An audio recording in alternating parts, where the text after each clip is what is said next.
Welcome to the Business and People podcast. I'm your host, Walt Bayliss, and on today's show, we talk to Mike ONeil. Mike is the CEO of Integrated Alliances, and he's one of the top LinkedIn trainers in the world. In fact, he was named twice on the Forbes Top 50 Social Media Influencers list. He's a published author, a stage speaker, and someone who facilitates connections and growing your network.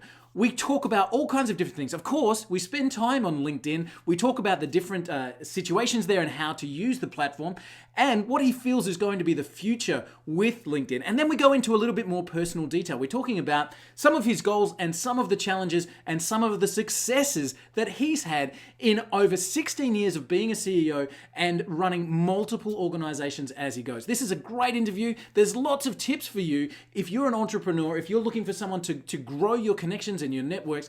Terrific interview with Mike. I hope you enjoy our Business and People podcast episode with Mr. Mike ONeil. Mike ONeil, thanks so much for joining us on the show. Thank you for having me, Walt. It's great to be here. Yeah, absolutely. Mike, you know, when I look at your resume and I look at what you've done in the past, being somebody that was, you and I were talking before we hit the record button, you were the only LinkedIn trainer in the world in 2004, 2005. You've been in Forbes Top 50 Social Media Influencers twice. You were one of the only 10 people in the world to build up over 30,000 connections on LinkedIn. Mike, I have to ask you, what does a day in the life of Mike ONeil now, as the CEO of Integrated Alliances, what does it look like for you? Well, I get up earlier now. Right. Okay. So it starts a little earlier. If you want to get more done in a day, what do? You start a little earlier. Sure, absolutely. You go to bed a little earlier too. We start a little earlier. But I have a lot of folks that are reaching out to me in response to things that I have sent to them. So yeah. I have my target market, and I send them messages and invitations, and I endorse and I engage folks mostly from my inbox. Okay, cool. Focus on the inbox. And frankly, that's a troublesome spot right now, the inbox. It's hard to find stuff in there, isn't it? Yeah, it's getting worse and worse as well, isn't it? Well, my day focuses around that LinkedIn inbox and my Gmail inbox. Yeah, right. All the things. One of the things that you've done in your amazing career so far is you've written the book, of course, the Rockstar of LinkedIn, and you talk about standing out there. How do you stand out in the inbox? Is that something that you've got a technique for when you're looking at developing these sales pipelines? Is there something, or is there a set of skills or tools that you use to get that message across? And of course, you don't have to give away the secret sauce, but let's. Give away all the secrets. Why not? Yeah, okay. Why not? Well, here's my big thing. If it looks good to you, maybe you should try doing that to other people. If it feels good to you, because generally, if it feels good to you, it's your style. And for some folks, it's a direct style. Like, I'd love to meet you for a cup of coffee. Really direct, like just like that. Yeah. And other folks like to be courted more. It's like a dog or a cat. The dog loves you right away, but the cat, you gotta, court its love a little bit. Right. And it's kind of important, if possible, to try to find out what bucket other people are in. It's that whole DISC and ENFP and Myers-Briggs and all that stuff. I think that's where the coolest thing that's happening right now is to learn from traits and tools and systems how to respond and how to engage somebody. He likes numbers, so make sure to insert some numbers in a sentence. Yeah. He's a colorful sort of a guy. Tell a story. And that's where I think things are really interesting nowadays. People on your show want to hear about new stuff, right? Where's the new stuff? Not like, you need a good profile. Yeah, right. Yeah. Sure you do. Sure. 1,000 other people have told me that. Thank you for reinforcing that. But with new ideas, I think where the really cool new stuff is happening and where the fit in and stand out part are, has to do with these personas and knowing that, I attract somebody here this way and somebody there that way. Let me give you an example. I'll just use a LinkedIn profile as an example.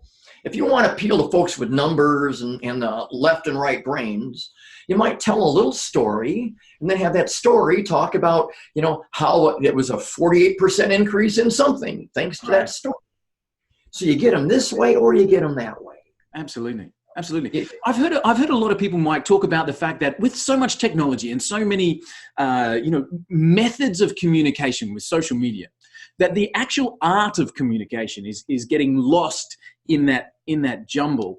And yet, so many of the, I guess, the top marketing agencies and companies in the world are talking about the new style of communications or connections being the way to increase their sales. How do you feel about that in terms of communications and actual conversations happening being that the real sales pipeline?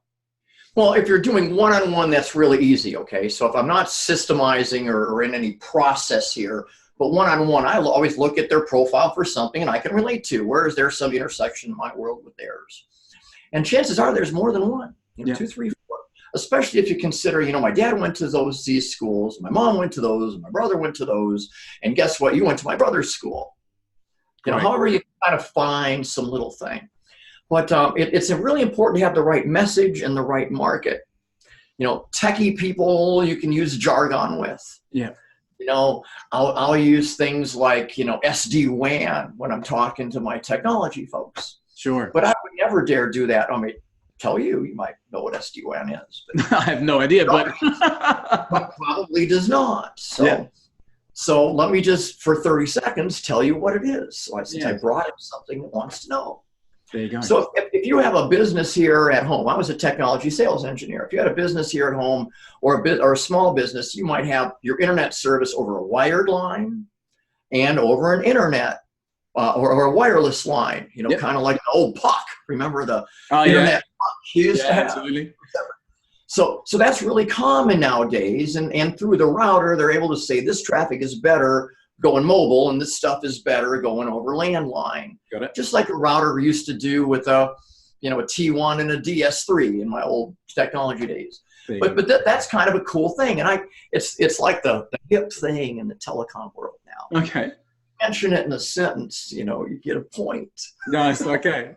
So actually that's a really nice analogy. And in terms of making sales, connecting with people, building that network, without making it sound like a scoreboard, scoring those points. So you mentioned, if somebody's into technology, mention the technology and you get a point. If somebody's into, they're more of a numbers person, speak in the numbers method and you get a point. Would you say that there's a set number of points that you would need to get in a conversation in order to correctly communicate with someone? Well, you're talking about lead scoring in a certain way, and I get that, and lead scoring on a poor man's budget. Yeah, sure. Okay. So I personally think that you should knock on a door 3, 4, 5 times before you consider that door to kind of be near shut. Okay. And so if you connect with someone and send a message afterwards, that's not enough. Another one. And go on down a little bit. Yeah. But once again, these messages out here are of interest to that specific audience. Yeah, sure. In my world, people want help with doing better searches, for example. So I've got a little, I'll call it a lead magnet, in some worlds. For me, I'm just helping folks with learning, the things I know. Yeah. But it's one little tiny thing of all this stuff they could buy is one little thing that really helps. And that is like the industries on LinkedIn. There's 147 industries on LinkedIn, right? And you're in one and I'm in one, but we're only in one. Right. And we must be in one. Yeah. Do you see the power of that? It's mutually exclusive. You can slice the bread up 147 times and nothing's wasted. No one's left out. Yeah, sure. Absolutely. Yeah. There aren't many filters where you have that option, to kind of, not lose anybody in the process. The other one is industry. Okay. You're not going to lose anybody there either. Everyone has to have one and can only have one. So there's a little bit of, add that with a little bit of Boolean and you're starting to stir this little soup up here. Okay. And that's really where I come into play a lot, is to do the fancy targeting and stuff. Okay. The messaging and all, there's people who do that so well. It's not me. Yeah, right. And again, I guess that's staying to your slice of bread. Well, I'm slicing bread over here, and they're buttering bread over there. Right. Okay. With their messages and stuff. Understood. Fundamentally, you have this. You have targets, and you have messages, and they go together like this into a system called a campaign. Nice, nice. We're going to talk. We're going to talk a little bit. We'll talk a little bit more about that in a minute, because I know, as again, before we clicked on the record button, we were talking about the new way of of building out some of that automation, which I think is fascinating and super cool. But Mike, why LinkedIn? I mean, if I was a business owner, or if I was somebody looking to build my sales pipeline, I'm an entrepreneur trying to find customers, I guess, as everybody is. I might turn to you and I'd say, LinkedIn, really? Why would I use LinkedIn as opposed to, blowing all my ad budget on Facebook ads, for example, which is what everybody else is saying? You have to be specific, okay? Yeah. Okay, so blowing your ad budgets on Facebook, I get that. Yeah. Most of the folks that I target would tell you they don't do much on Facebook, so good luck with Facebook ads for them. Right. So in other words, you're not actually finding that audience on that platform at all. A select group. Yeah. The best are, quite frankly, to upper tier, but most of them are not. They don't get it. If you ask them how to unfriend somebody on Facebook, they wouldn't know what that meant. I mean, really, they just don't know much at all, or they're not even there. But the ones that are there.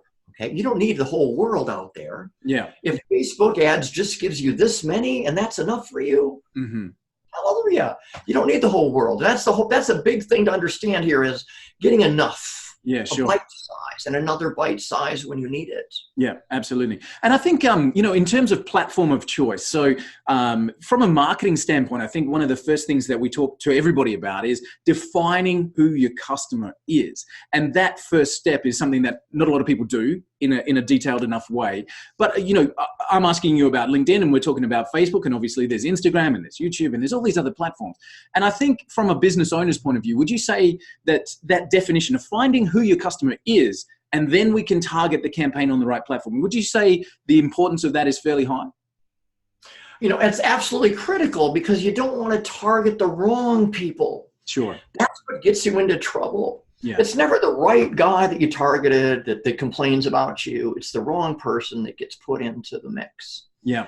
So let me just share That's an interesting point, by the way. A few really, really good tools that make that possible. First, you need Sales Navigator. Okay. A LinkedIn professional tool, Sales Navigator. Got to have Sales Navigator for this. Okay. Yep. Got to have Sales Navigator. Okay. Because Sales Navigator lets you create lists and tags and scrub them so that you can create just this object over here that says just these people. Okay. Fantastic. So you start with a search, and the search, you can create a list from a search that you can scrub. Once you got the scrub list, it's now these are bona fide, these folks. Nice. This is the center of the target. Yeah, and now we're going to run with them and do that. Remember the message sequence, the targets and the message sequence match to one another here. But having the best list possible where the people can be scrubbed from it, Sales Navigator required to do that. Perfect. It's a technology called tags. Okay. Tell me about tags. So if I have a list of 25 people on a page, yep, I can push a button at the top, and maybe two buttons at the top in this case, and put a tag on all of those profiles and say, you're on that list called the hot prospect list. Cool. Yeah. I can go to the next page, tag that page. They're all on a hot prospect list, and so on and so on. Let's say I do that for 1,000 results. It's 40 pages, right? Yep. So 40 pages, all that work takes 15 minutes to do that. Nice. And you've got 1,000 hot prospects. You've got a list with 1,000 potential hot prospects. Mm-hmm. You can now go, not that one, not that one, not that one, and just take the ones that are bona fide, that have been approved by you, because now you can do more with it, right? Yeah. Everyone who's controversial, who might take offense to receiving this message or whatever, you're gone. Straight out. This list now. So you're literally only making sure you're talking to the people who are wanting to hear that message that you've got a good connection with in terms of what you're presenting to them, and making sure that they're in the right recipient mode. That's right. So the words that we're going to have in our messages, the main keywords there, were used to find them over here, you could say. They kind of have that little thing back and forth. The thing with Sales Navigator really makes it possible. I mentioned tags. Yep. Big thing. But you have 29 filters there. And you only have 11 in LinkedIn. Yeah, right. Okay. Even premium LinkedIn. So 18 more filters. So you can take the ones out that you don't need. That's right. That's right. So you want the software to do as much work as possible. So you have to do as little untagging as possible to scrub your list. Yeah, cool. if you have to unscrub more than 2 or 3 people on a page, then maybe the search should have been a little bit better. Okay, understood. 5 for sure. I would revisit that. I think there's probably, I would say, a majority of business owners and entrepreneurs who are aware of LinkedIn and probably, maybe even hearing about Sales Navigator for the first time. And if you're in the car, they'll be jotting that down as something to Google when they get to the office or something like that. Are there other tools out there as well, Mike, that a business owner should look into in terms of creating that sales pipeline and that movement forward? So let's move beyond LinkedIn for a moment, because it's Sales Navigator with LinkedIn, just period. Cool. You get a free month. So let me share some of my other favorite tools and tricks. Go for it. I'd love it. Google. Yeah. Wow. Never heard of that one. Tell me about it. How is Google one of your favorite tools? Google G Suite. Yeah. You with me now? Yeah. Google Docs, Sheets, folders. Absolutely. The whole, from Gmail to calendars to everything. Put everything on Google. Shut everything else out, or as much as you can. Took us a couple of years to get to it. Yeah. But it's been wonderful. And in 5 minutes, I got Google on the phone doing whatever I want them to do.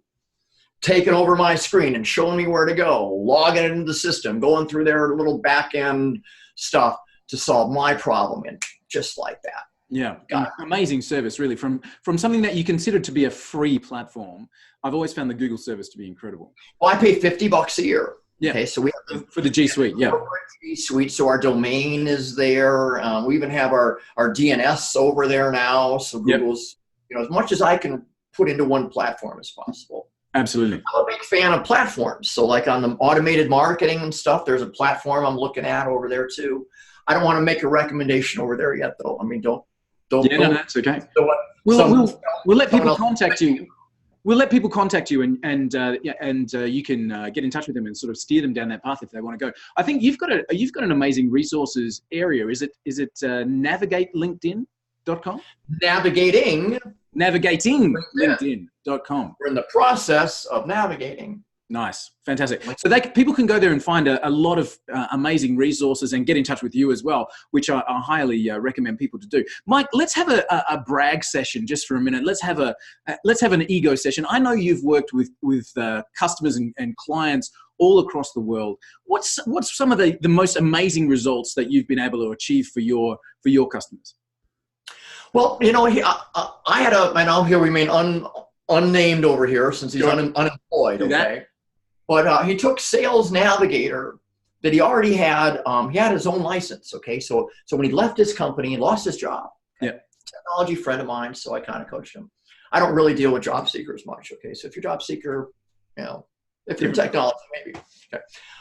But because I kind of got some ins there, but I'm in a very, very narrow lane. But you take Sales Navigator and you say, all right, I want to work for these companies. He had his list of companies. We put them in his accounts. Nice. At those companies, we found who the folks are that he might either report to or work with, saved them as leads. Okay. And we used an automation tool to actually invite them to connect, but nothing more, just to connect. Because everyone who did connect, he sent a nice personal message to, and he got a nice sales manager job there. And it took about 2 months. Wow. Okay, I won't say it happened real quickly. Nothing in the HR world happens quickly. Yeah, but he did land a position that was not published. Nice. That's the job seeker side. On the sales side, I deal with folks that one sale pays for my whole program times many. Yeah. $10, $20, $30,000 deals on up, and not the kind of $500 side and stuff. So in terms of the markets we work with are technology folks and coaches and stuff. So I will say Matthew Todd, or he's a real name in this case, is an EOS implementer. Do you know what EOS is? I don't know. Entrepreneurial Operating System. It's a blueprint for running a business, and people get certified in it and then sort of implement that EOS implementer into businesses. So those deals are worth 15 to 25 grand a pop. Perfect. Because they do sessions that are 5 grand plus 5 grand plus 5 grand plus 5 grand and stuff. So we have to dial him down. he gets busy, and we just have to slow down a little bit, not fully hibernate. Yeah. You got to keep a pulse going. But we're using an automation tool that we can do that with. So we can go a little faster when we need to, a little slower when we're not. So you're literally turning on a tap to control the leads flow to make sure that, you're not leaving people out in the cold if they're interested, and you're keeping that pipeline full. Like, that's a pretty amazing tool to be able to use. Being able to dial it up and down. He goes on vacation for a month. He goes to Monaco or Morocco, or you name it. He goes to these places, and we still got to keep a pulse going, because and he does get into internet every so often on the trip. Yeah. But as he's coming off of his trip, we ramp it back up. So when you get home, the house is cool when you walk in the door. Or the motor is hot when you go to the car in the winter. Yeah. In Minnesota, right? Everything's still running. I love the analogies, mate. I love it. So being able to, I guess, create those sales pipelines is something from an entrepreneur's perspective that I think everybody who I've ever spoken to as a business owner, as an entrepreneur, would just absolutely love that. So again, I'm going to ask them to get in touch with you, or get into navigating LinkedIn and go and find out more about how they can follow you and get in touch. What would you say is your biggest achievement so far, Mike? I mean, you've done some pretty awesome stuff. You've ticked off some amazing boxes. What's your personal biggest achievement yet? The Forbes list that I got on. Nice. You can imagine all the experts out there in the world all vying for this little thing. Most of them didn't even know it was there, because frankly, you can't qualify for it. It's done for you. It's a series of a number of connections, number of this, number of that. It's like a clout score. Wow. Clout in the old days of clout. Yeah, absolutely. So it was like a clout score, and I got on it twice. And I actually, get this, dated 2 other women that are on the list. Wow, awesome. That's an amazing in. Hey, I noticed that we're both on the Forbes Social Media Influencer list. Let's get together. That's very cool. What about, Mike, along the way, something that I love to ask entrepreneurs and CEOs is not only about that success, because I think that's an incredible, endorsement of the skills that you've developed, but what would you say is, as a business owner, as an entrepreneur, what's the biggest mistake that you've made so far? And what did you learn from that as you moved on? Oh, I got a great example. I made a really big, bad mistake. The CEO, Reid Hoffman of LinkedIn, right? I'm sitting at a table with him. I'm his boy for the day. He's come into Denver at this time. This is 2007. Cool. Okay? There are pictures on LinkedIn in 2007. Nice. Just okay. Yeah. You know now that Pat's a man or a woman. You didn't know seriously until it came along. So I'm sitting with him at the table, and I invite him to connect on LinkedIn, and he responds back, "I can't connect with you." And he gave me a reason, and I didn't correct myself so that he would connect with me. I see. So you could have been connected. I literally could have done it for 5 minutes and changed it back, but that would be a bad thing. And here's what it was. So if you've ever seen people on LinkedIn that show their email address as part of their last name. Yeah, sure. Yeah. That dated way back to 2007. It was really, really trending topic at the time. You want people to invite you, even if they have to put an email address to invite you, there it is. Got it. Yeah. So banned people can invite you. That was part of the idea. And I had it there, and he said he wouldn't connect with me because of that. And I had a choice to change that. I could have said, I changed it, Mr. Hoffman. I said, okay, now I promise I'll never do that again. I'll tell everyone in the world never to do that. And I didn't. And I would be connected to the founder of LinkedIn, one of the richest men in the world, and people I look up to the most. Wow. Okay. And I stood by my principle, and he stood by his, and I'm lesser. I think that is an amazing story, and if I'm putting a children's summary behind that, I would say always play by the rules. It's not worth it for anything else. Making sure that you're doing the right thing is going to pay off in the longest term. But, and don't talk back to the judge. Yeah, right. The judge said, he was really telling me, if you change that, I would do that. He was literally telling me that. Yeah, there you go. Don't talk back to the judge. The judge is the judge because of the reason that they hold their position. Mike, what's something, if we look across, like you've done a lot of talking on stage and, a published author, and I know you've got a new book coming out, which I'm excited about. I think it's called Campaigns, which I'm excited to see coming through. What do you wish in the business world people talked more about that they don't enough? I think people should talk more about their personal goals and where they come from the heart. I mean, your priorities, like if your priorities are more about children or about safe water, but whatever the soft side of you is, you should talk more about that. Why is that? And it changes over time. Yeah. Cause-based marketing is a really big deal nowadays, right? You notice how, I don't know if you followed all the marketing around Pride Month. Yeah. But Pride used to be a weekend. Yeah, sure. Now it's Pride Month. Yeah. And a lot of the Pride stuff wasn't very honest. Do you know what I mean? It was all about marketing. Yeah, sure. So they took a hit for being all about Pride only for the dollars, not because it was coming from the heart. Yeah. So you're talking about from a business owner's point of view, being, I guess, more human, putting the human element into their businesses and allowing people to connect with them on that because of those levels. That's right. So let me tell you an exact thing that somebody can do in this area. So someone invites you to connect. Yeah. You look at their profile somewhere where their cause or their thoughts or something align with yours.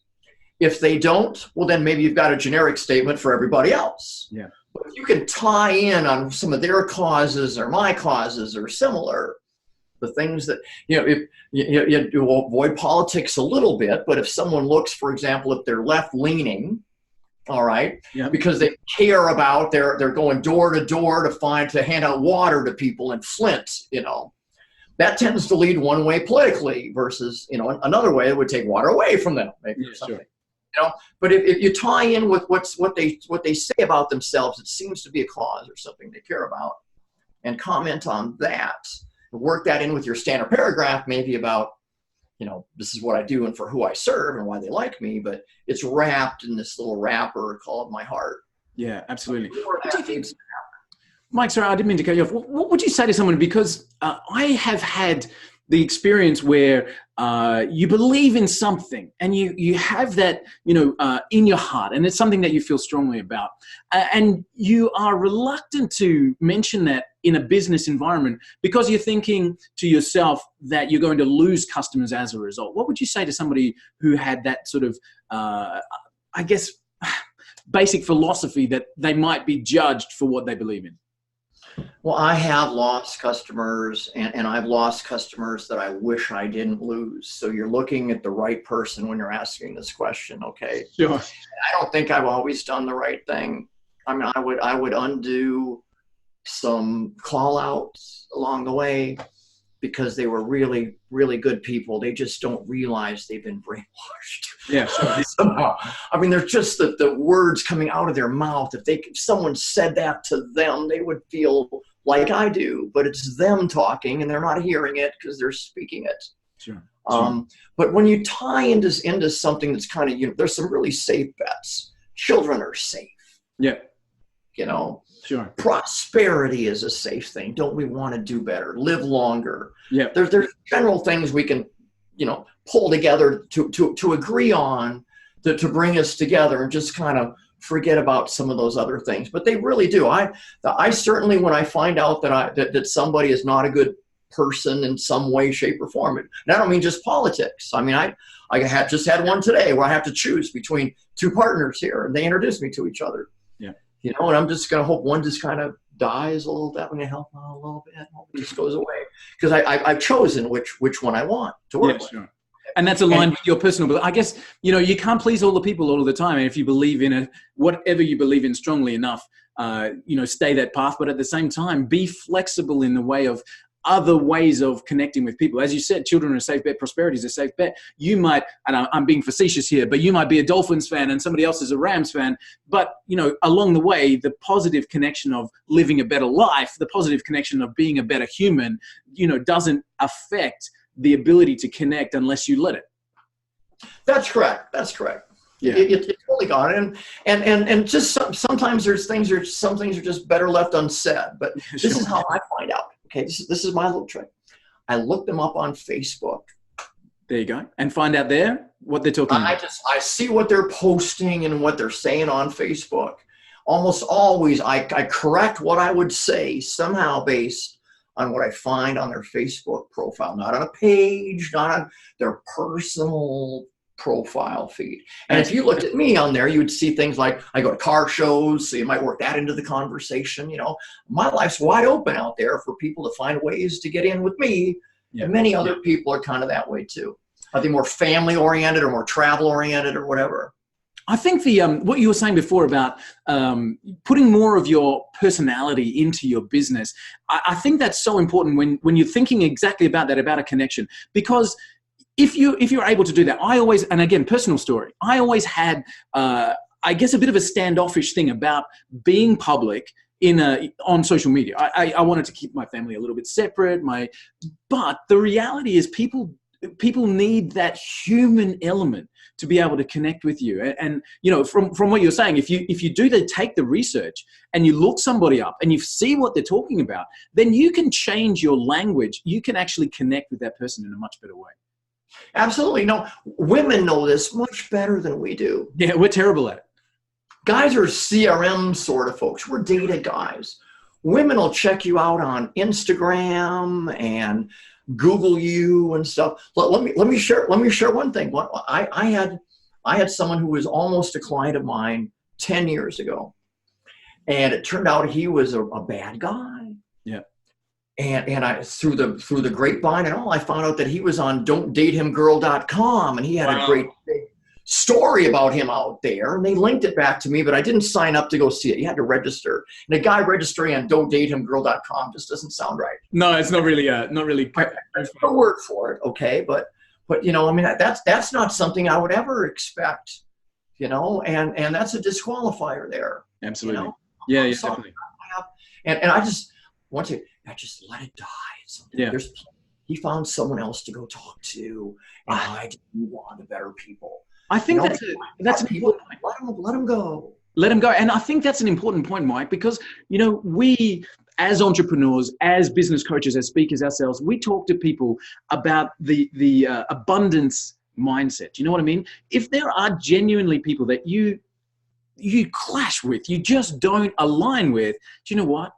For every one of those, there's 100 that you do align with. So let's not talk about scarcity and I'm going to lose that one customer. If you're genuinely aligned in a particular way, then I feel that there is more than enough business out there to make sure that you have the ability to stay true to yourself.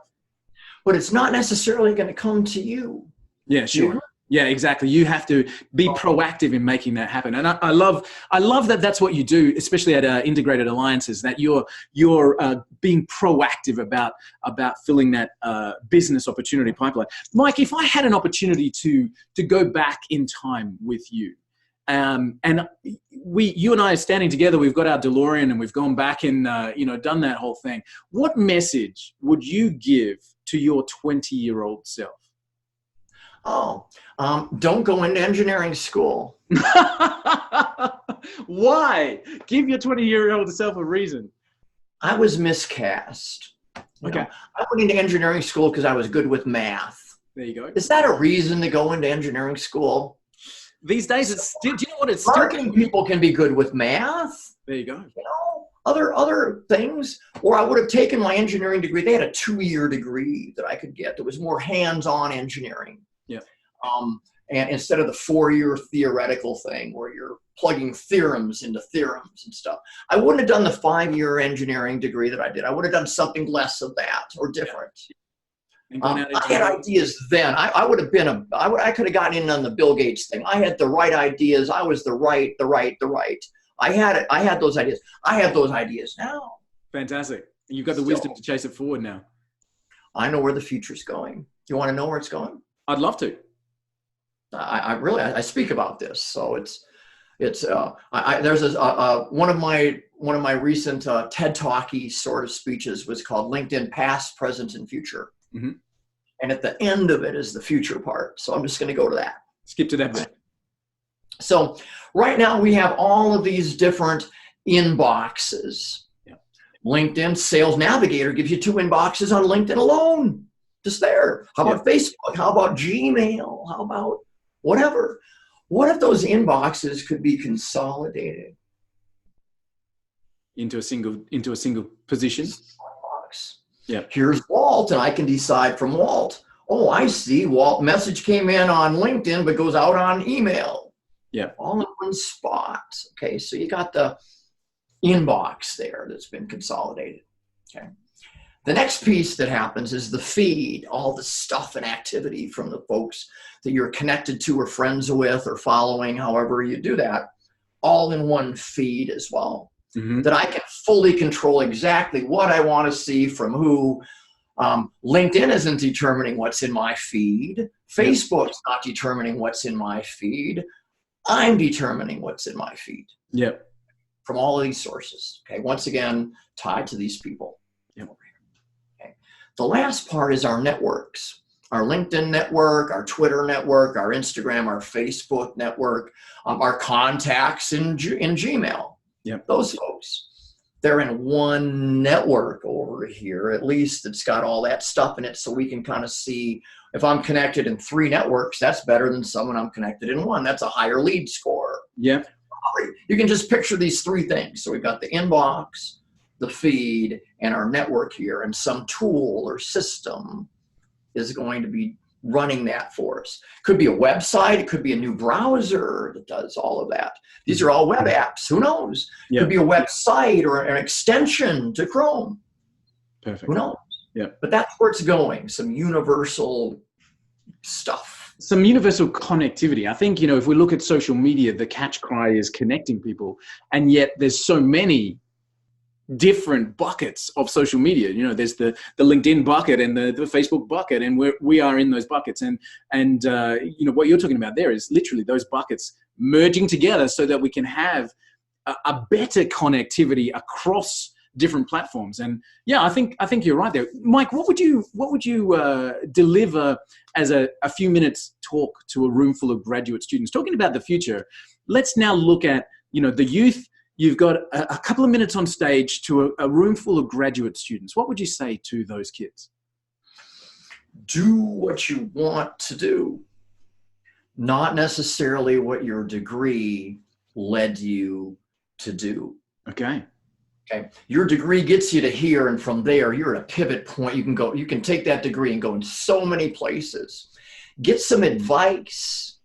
Find out what the job you think looks so good really is like.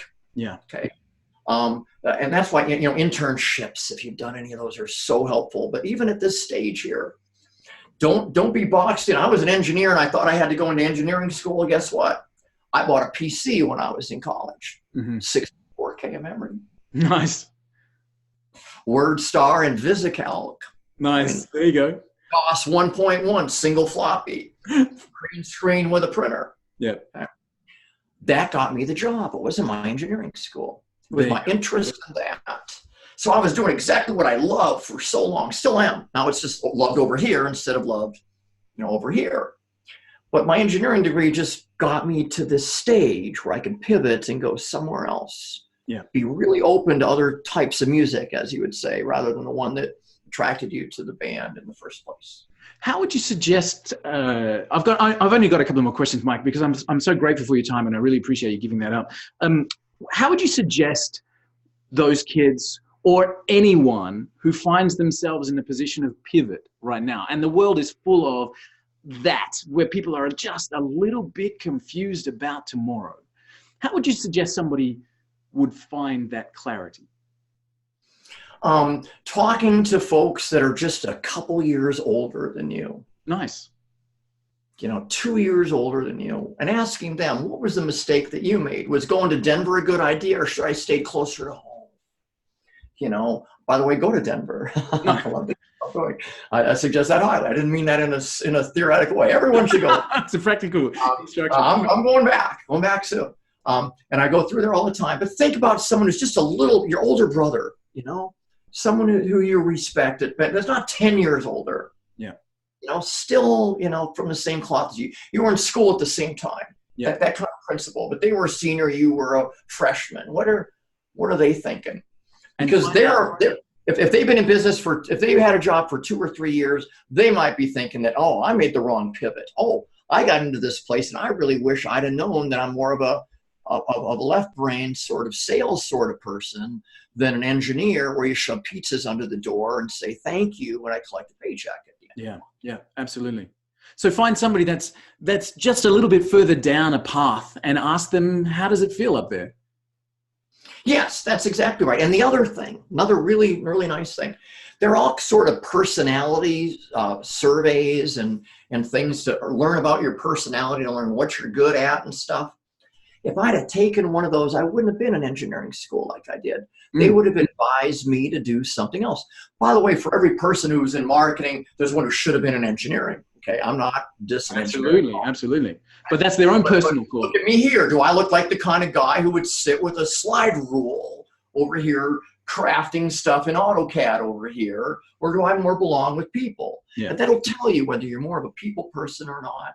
And you're more likely to get a better job, a higher paying job, and be more successful if you're a screw going into a screw instead of a nail over here. You're in the right situation. You're not trying to be the wrong thing. Yeah, absolutely. I think because life passes us by so fast, you and I both, we look back at for me, I know my school reunion this year is 25 years since we left school. And that has been a shock. And for that group of graduating students, or, the CEO, the entrepreneur, the person, let's be specific, the human being who finds themselves right now in a position of indecision or a little bit of confusion, the ability to just take a pause and look a few years out and connect with someone and say, hey, how's the view from up there? And have that guiding mentorship. I think that's a really powerful message. Mike, it isn't the view from the top of the mountain, it's the view from the next hill. Yeah, perfect. Absolutely. Is it really what I think when I get up there, or are there other paths to take? Mike, who's someone that you look up to? Who's a mentor, living, dead, a business person or whatever? Who's a guiding light for you? I do have a special person that I look at, and her name is Kari Anderson, Kare Anderson, and she's an Emmy-winning writer. She's a Forbes contributor, Huffington Post contributor, and she taught me things that really resonated with me, and she's just been so wonderful to me over the years. Kari Anderson. Fantastic. Let me give you an example. You want an example? Absolutely. So she taught me the principle of compared to what? Tell me about that. So here's this number over here, this wonderful thing. Well, why does it mean something? Well, compared to what? So I asked you in the beginning, you mentioned something about LinkedIn. I said, well, LinkedIn compared to what? Didn't I? Absolutely. That came from Kari. There you go. Okay? So it's a measuring something. So people break off of something that they know, and they can talk about the difference instead of things that they don't have anything that they know about. Nice. Kari, what was her surname? Kari Anderson, Kare Anderson. With a little tick on the end of the E, but you don't need it. I'll check it out. Mike, I know that you've got your book coming out, as I said, which is called Campaigns, which I think is really important in terms of the new generation of sales pipelines and the way of approaching people, and automation put behind that. People can find out more about you with navigating LinkedIn, which again is a lot of free stuff there that they can go and catch up with you. But Mike, let's finish off with what's next for you. What's the goal? What's the horizon? Where are you headed?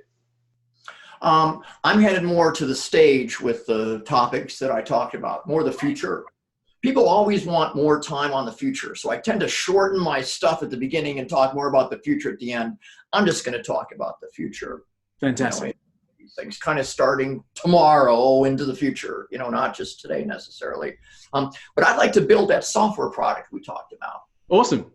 That front end, and I think I'm the right guy to do it. So if you're a VC or a backer and you liked what Mike said, get in touch with him and see if you can lend a hand along the journey. I have a product plan. I even have the user interface designed already. It's already have the UI. So well done, mate. Fantastic. Mike ONeil, thanks so much for joining me. The CEO of Integrated Alliances, 2 times Forbes top 50 social media influencers, one of the top connectors in the world. Mate, I'm so grateful for your time. thank you for coming to join us, and I wish you all the best for the upcoming book launch and everything you've got planned. Thank you, Walt. It's really great being on your show. I hope the things help you in some way. Thanks, man. I really appreciate it.